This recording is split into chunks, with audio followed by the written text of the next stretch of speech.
Salut à tous, c'est Mackay, et prenez place pour un des naufrages les plus importants que la franchise n'ait jamais connu. Mais avant de rentrer dans le vif du sujet, je vais prendre quelques instants. Cette vidéo s'inscrit comme étant la première dans une lignée de 24 vidéos qui sortiront avant Noël. Je vous en parlerai un peu plus en fin de vidéo, mais avant tout, je tenais à remercier les tipeurs qui soutiennent cette chaîne. Le contenu est ancré depuis plusieurs semaines avant leur diffusion, ils n'apparaîtront pas au générique comme à l'accoutumée, mais je me devais de les remercier comme il se doit de leur participation, mais également à tous ceux et celles qui soutiennent en commentant, en partageant le contenu. Donc un grand merci à vous. Si pour de nombreux gaters, l'échec est synonyme de Stargate Universe, il n'aurait pas totalement tort. Un débat très intéressant que nous avons déjà eu dans une autre vidéo. Mais il est vrai qu'elle a divisé, mais là où l'opinion est plutôt unanime, c'est sur Stargate Origins. Pourtant, les ambitions étaient bonnes. Vouloir créer une histoire avant celle écrite par Roland Emmerich, de redonner un second élan à la franchise. Si mon avis sur la série n'a pas changé, il y avait un début d'histoire intéressante à mon sens. Le meilleur moyen de créer du contenu autour d'une franchise si énorme qu'est Stargate était de reprendre au point de départ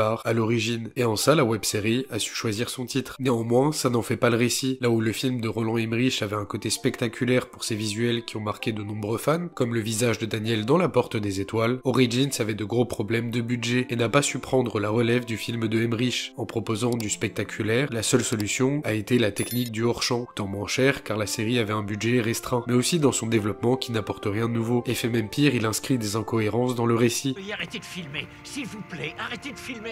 Il y a également tout ce qu'elle n'a pas fait. Les fans du film de Roland Emmerich sont nombreux, mais les fans des séries Stargate le sont encore plus. Et ne pas avoir intégré d'éléments qui l'inscrivent dans une continuité a forcément déçu une grosse partie des fans. Mais dans tous ces loupés, il y avait quand même du bon. Je ne l'ai pas remarqué la première fois, mais les plans issus de cette web-série sont relativement beaux et bien exécutés, en gardant en tête tous les freins qu'elle a pu avoir. Le principal était l'envie de proposer une histoire s'inscrivant dans une franchise riche de contenu. Une chose est sûre, elle a eu le mérite d'essayer de proposer quelque chose de nouveau et de créer une nouvelle vague pour la série. D'ailleurs, son échec a dû avoir pour conséquence de repousser l'échéance de nouveaux contenus autour de la franchise. Merci d'avoir regardé cette première vidéo du calendrier de l'Avent. Comme vous l'aurez sûrement compris, je vais vous proposer une vidéo par jour sur des sujets qui sont en général trop courts pour faire une vidéo plus longue, mais qui m'intéressent. Parfois ce sera des interrogations, où j'aimerais avoir votre avis sur ce sujet bien précis, et dans d'autres des vidéos plus classiques. J'ai également choisi cette période de fin d'année comme vacances, histoire de me ressourcer un peu et de prendre du temps en famille. Je lirai tous vos commentaires à mon retour. Encore merci aux tipeurs qui soutiennent la chaîne. En attendant, je vous dis à demain 10h.